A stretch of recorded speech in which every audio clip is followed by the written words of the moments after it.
नमस्कार फ्रेंड्स, नमस्कार दोस्तों, आप सब कैसे हैं। मैं नागमणि बोंगी आप सबका स्वागत करती हूँ आपके अपने यूट्यूब चैनल में। जैसा कि आप सभी जानते हैं कि अभी हमारे 45 डेज तेलुगु स्पोकन क्लासेस चल रहे हैं और ये मैं गारंटी के साथ कहती हूँ कि अगर आप इन 45 डेज के क्लासेस पूरी तरीके से देखते हैं, सीखने की कोशिश करते हैं, तो बेसिक तेलुगु तो बात करना आपको 100% आने वाला है। तो वीडियो को लास्ट तक जरूर देखें और सीखने की पूरी कोशिश करें। इस बार क्लासेस के साथ साथ आपको उन क्लासेस के पीडीएफ नोट्स भी मिलने वाले हैं। उन पीडीएफ नोट्स में आपको ये पूरा क्लास जो ये लिखा हुआ, इसके साथ साथ जो मैं इनके बाद के सेंटेंसेस बताती हूँ वो भी पूरी तरीके से तेलुगु, हिंदी और इंग्लिश तीनों भाषाओं में लिखी हुई मिलेंगी। अगर आप अच्छी तरीके से तेलुगु सीखना चाहते हैं तो जरूर उन पीडीएफ को एक बार ट्राई करें, लेकिन उनके लिए आपको 45 रुपीज पेड करना पड़ेगा। और वो किस प्रकार करेंगे, तो जो नंबर आपको स्क्रीन पर दिखाई दे रहा है उस पर तेलुगु पीडीएफ नोट्स लिखकर टाइप कर हमें उस नंबर पर व्हाट्सएप करें, जिसके बाद आपको पीडीएफ किस प्रकार मिलेगी उसकी जानकारी हम आपको देंगे। तो फ्रेंड्स, अगर आप पीडीएफ लेना चाहते हैं तो जरूर ले सकते हैं। तो चलिए आज के क्लास में आगे बढ़ते हैं। आज के क्लास में हम लोग सीखेंगे कि स्त्रीवाचक शब्दों को तेलुगु में किस प्रकार कहा जाता है। तो चलिए सीखते हैं। यह को तेलुगु स्त्रीवाचक शब्दों के लिए तेलुगु में कहेंगे ईमे, ईविड़ा या इदी। ईमे, ईविड़ा या इदी औरतों के लिए, लड़कियों के लिए, बच्चियों के लिए ईमे, ईविड़ा, इदी। ईमे, ईविड़ा रिस्पेक्टफुल वर्ड्स है, जैसे कि पुरुषवाचक वर्ड्स में भी कुछ सेंटेंस मैंने जो बताए थे, वर्ड्स बताए थे, उसी प्रकार ईमे, ईविड़े का आप यूज कर सके। इदी का यूज जैसे कि मैंने लास्ट क्लास में कहा था, इदी का यूज आप दोस्तों में या छोटों के लिए कर सकते हैं, ना करें तो बेटर है ईमे, ईविड़ा का ही यूज करें। उसी प्रकार वहां के लिए आमे, आविड़ा, अदी। आमे, आविड़ा, अदी। ठीक जैसे ईमे, ईविड़ा की तरह ही आमे, आविड़ा का यूज करें। अदी का यूज दोस्तों में चल जाता है, छोटों के लिए चल जाता है, पर ना करें बेटर होगा। तो चलिए अब इनसे सेंटेंस बनाना सीखते हैं। यह सीता है। यह सीता है तो तेलुगु में कहेंगे ईमे, ईविड़ा या इदी। ईमे, ईविड़ा या इदी सीता। ईमे सीता या ईविड़ा सीता या फिर इदी सीता। इदी का यूज ना करें, ईमे या ईविड़ा सीता। ठीक उसी प्रकार अगर हम लोग कहना चाहेंगे कि वह सीता है तो आमे, आविड़ा या अदी। आमे या आविड़ा या अदी सीता। आमे सीता या फिर आविड़ा सीता या अदी सीता। जैसे कि मैं बार बार कह रही हूँ, इदी या अदी का यूज कम करें ना करें, क्योंकि करते हैं बोलचाल की भाषा में, इसलिए मैं आपको बता रही हूँ, पर आप बातचीत में ना करें उसका यूज। तो वह सीता है, आमे सीता या आविड़ा सीता। तो फ्रेंड्स, यह का थोड़ा क्लियर हुआ। तो चलिए इसके आगे चलते हैं, इनकी या उनकी। जैसे स्त्रीवाचक शब्दों में इनकी को क्या कहेंगे और उनकी को तेलुगु में क्या कहेंगे सीखते हैं। इनकी, जैसे यहाँ पर ईमे है तो उसी प्रकार ईमे, ईमे योक्का ईमेदी। ईविड़ा, ईविड़े योक्का ईविड़दी। जैसे हम लोगों ने इनका उनका में भी सीखा था पुरुषवाचक वाक्यों में, शब्दों में, ठीक उसी प्रकार इसमें भी ये दो वर्ड्स हैं। इन्हीं को में ईमे योक्का ईमे, ईमेदी, ईविड़ा, ईविड़े योक्का ईविड़दी। ठीक उसी प्रकार उनकी के लिए आमे, आमे योक्का आमेदी, आविड़ा, आविड़े योक्का आविड़दी। जो ऊपर के दो वर्ड्स हैं उन्हीं को लेकर, अगर आपने लास्ट क्लास देखा होगा तो आपको बहुत आसानी से ये समझ में आता होगा। अगर नहीं देखा होगा तो प्लीज तेलुगु बोलना सीखेगा #2 सेकंड डे वाला क्लास जरूर देखें। तो चलिए इनसे किस प्रकार सेंटेंसेस बनाएंगे सीखते हैं। इनकी बेटी का नाम राधा है। तो हम लोग यहाँ ध्यान रखेंगे इनकी बेटी, क्योंकि हिंदी में हम लोग पुरुषवाचक वाक्यों के लिए भी कह देंगे कि इनकी बेटी का नाम राधा है, पर तेलुगु में हम लोग जैसे सिर्फ जहां पर लेडीज हो, स्त्री हो जो सामने, तो उनके लिए ये इनकी का यूज हो रहा है। तो ध्यान में रखें कि आप लेडीज के लिए यूज कर रहे हैं या जेंट्स के लिए यूज कर रहे हैं। तो फिलहाल हम लोग यहाँ पे लेडीज वाले के लिए इनकी यूज कर रहे हैं। तो चलिए सीखते हैं। इनकी बेटी का नाम राधा है तो कैसे कहेंगे, ईमे, ईमे योक्का। अगर आप लास्ट प्रीवियस 2 क्लास देखे हैं तो आपको समझ में आएगा कि योक्का वाले वर्ड्स का यूज मैंने आपसे कहा है कि बोलचाल में कम हो गया तो मान लीजिए कि नहीं होता है, तो इसीलिए योक्का वाले वर्ड्स को साइड रख देंगे। ईमे, ईमेदी वर्ड्स का यूज किस प्रकार होगा मैंने लास्ट 2 क्लास से बता रही हूँ। अगर आपको याद है ठीक है तो फिर से भी बताऊंगी। ईविड़ा, ईविड़ योक्का ईविड़दी। तो यहाँ पर भी योक्का वाले वर्ड्स को साइड कर देंगे, ईमे या ईविड़ा, इन दोनों को ध्यान में रखें। ईमे, ईविड़ा। इनकी बेटी का नाम राधा है। ईमे कूत्र पेरू राधा या ईविड कूत्र पेरू राधा। कूत्रु का मतलब होता है बेटी, पेरू यानी नाम, राधा राधा। तो योक्का वाले वर्ड को साइड रखेंगे, बस ई में और ईविडा से हम लोगों ने सीखा। अब ई में दी और ईविड दी, इसका मतलब भी इनकी ही होगा, पर किस प्रकार यूज करेंगे चलिए देखते हैं। ये घड़ी इनकी है, ये घड़ी इनकी है। ई गड़ियारम, घड़ी को तेलुगु में कहेंगे गड़ियारम। ये घड़ी इनकी है, ई गड़ियारम ई में दी या फिर ईविड दी। जब भी किसी नॉन लिविंग थिंग के लिए, क्या किसी पेड़ पौधों के लिए, जंतुओं के लिए, जब वो किसी का है हम लोग बता रहे तो मेरा है, आपका है, किसी का भी है, जब हम लोग बताते हैं तो लावर्ड के लास्ट में दी लगता है। मैंने 2 क्लास से बताया, अगर आप देखें तो बहुत आसानी से आपको समझ में आएगा। ई गड़ियारम ईविड दी या ई में दी, ई गड़ियारम ई में दी या ईविड दी। तो इनकी का हो गया, ये लेडीज के लिए इनका है, ये घड़ी इनकी है या घड़ी इनका भी हम लोग कह देते हैं, पर वहां लेडीज है तो ही ये वर्ड आप यूज करेंगे। जैसे जेंट्स है तो जेंट्स को भी कहेंगे घड़ी इनकी है, पर वहां पर इनका वाला वर्ड आएगा, जो आप लास्ट क्लास में देखे होंगे वो आएगा। ये है इनकी, लेडीज के लिए है। ये छोटी छोटी बातों का ध्यान रखिएगा। उनकी, ठीक इसी प्रकार जैसे हम लोगों ने इनकी सीखा, ठीक उसी प्रकार उनकी। उनकी के लिए आमे आमे योक्का आमे दी, आविड़ा आविड़ योक्का आविड़ दी। ठीक उसी प्रकार उनकी तबीयत खराब है को तेलुगु में किस प्रकार कहेंगे? आमे आमे योक्का, योक्का वाले वर्ड्स को साइड रख देंगे, आमे या फिर आविड़ा, इसमें भी योक्का को साइड रखेंगे।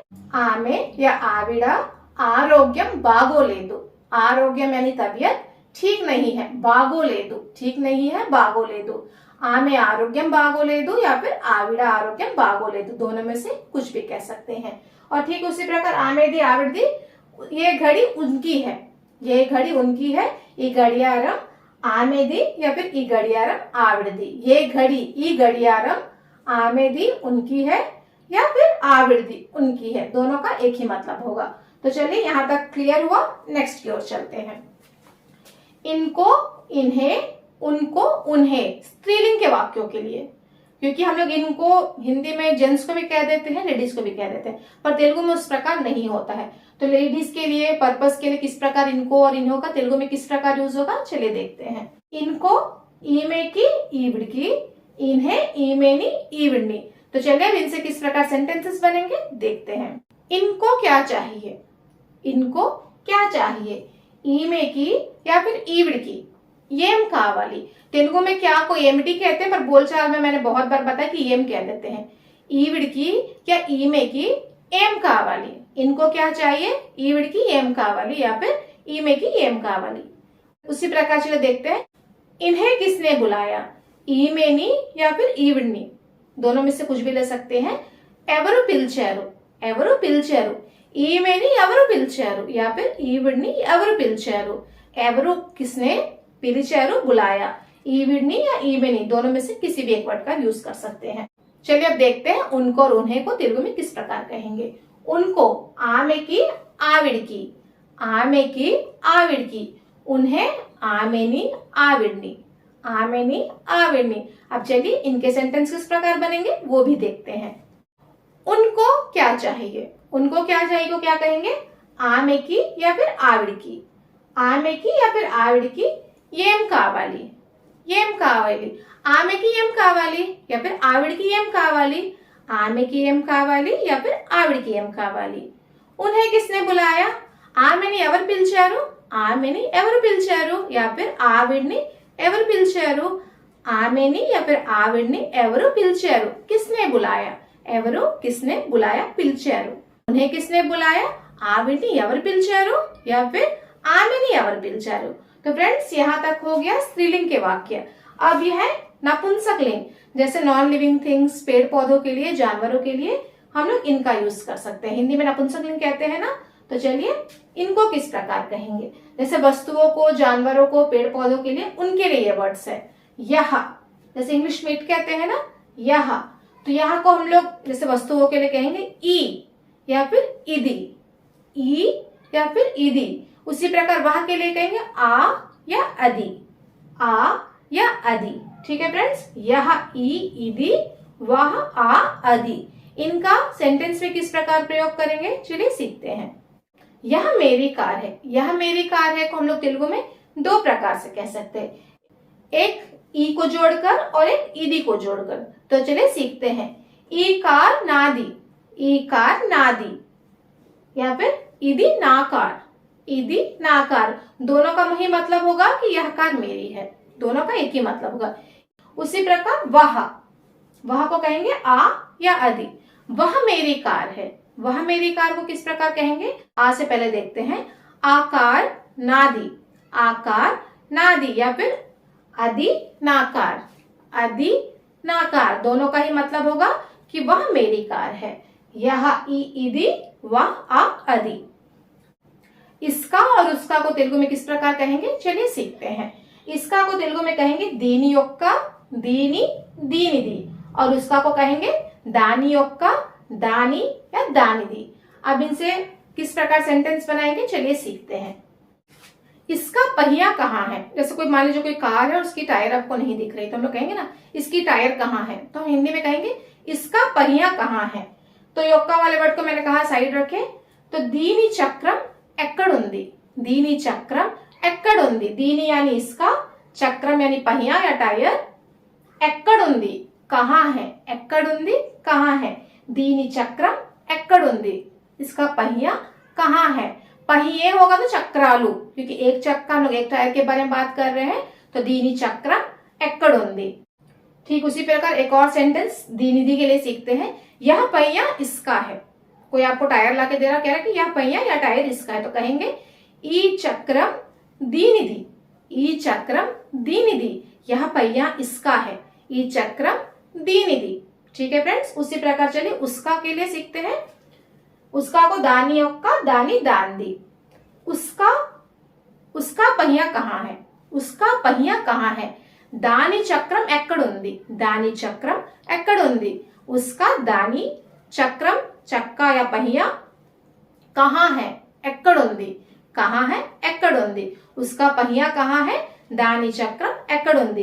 दानी योक्का का यूज मैं बहुत बार कह चुकी हूँ, नहीं होता है बोलचाल में, तो इसलिए मैं सिर्फ आपको दानी से सिखा रही हूँ। दानी चक्रम एक्कड़ुंदी, उसका पहिया कहाँ है। यह उसका पहिया है या फिर यह पहिया उसका है। ई चक्रम दानिधि, यह पहिया उसका है को कहेंगे ई चक्रम दानिधि, उसका दानिधि। तो हम लोग तेलुगु में इसका के लिए दीनी योक्का, दीनी दीनदी। योक्का वाले वर्ड्स का प्रयोग नहीं होता है ज्यादा बोलचाल के लिए। उसका के लिए दानी योक्का, दानी दानदी। इसमें मैं कहूंगी कि दानी योक्का का यूज नहीं होता है और बहुत कम होता है, तो इसलिए आप लोग दीनी दीनदी, दानी दानदी को याद रखिए। तो चलिए नेक्स्ट की ओर पढ़ते हैं। इसको, इसे, उसको, उसे को तेलुगु में किस प्रकार कहेंगे? दीन की या दीननी। उसको दान की, दाननी। दीन की, दीननी, दान की, दाननी। अब इनका प्रयोग तेलुगु में किस प्रकार करेंगे? चलिए सीखते हैं। इसको यहाँ रखो या इसे यहाँ रखो। दीन की या दीननी इक्कड़ पेट्टू, दीन की इक्कड़ पेट्टू या दीननी इक्कड़ पेट्टू। इसको यहाँ रखो या इसे यहाँ रखो। उसको या उसे के लिए कैसे सेंटेंस का यूज करेंगे? उसको वहां रखो या उसे वहां रखो। दान की अक्कड़ पेट्टू या दाननी अक्कड़ पेट्टू। दान की या दाननी के लिए उसको या उसे वहां अक्कड़ा रखो पेट्टू। दान की अक्कड़ पेट्टू या दाननी अक्कड़ पेट्टू। तो फ्रेंड्स आज का क्लास इतना ही। अगर आपको इन 45 डेज क्लासेस के, तेलुगु क्लासेस के पीडीएफ नोट्स चाहिए तो स्क्रीन पर दिखाए गए नंबर पर तेलुगु पीडीएफ नोट्स लिखकर हमें व्हाट्सएप करें। इन पीडीएफ्स के लिए आपको 45 रुपीज पे करने पड़ेंगे। तो फ्रेंड्स आज का क्लास आपको कैसा लगा कमेंट करके जरूर बताएं। पसंद आए लाइक करें, चैनल को जरूर सब्सक्राइब करें। तो मिलते हैं 4th क्लास के साथ में। वीडियो पूरा देखें, तेलुगु आएगी, गारंटी मेरी है। तो मिलते हैं नेक्स्ट वीडियो के साथ में। तब तक के लिए बाय बाय।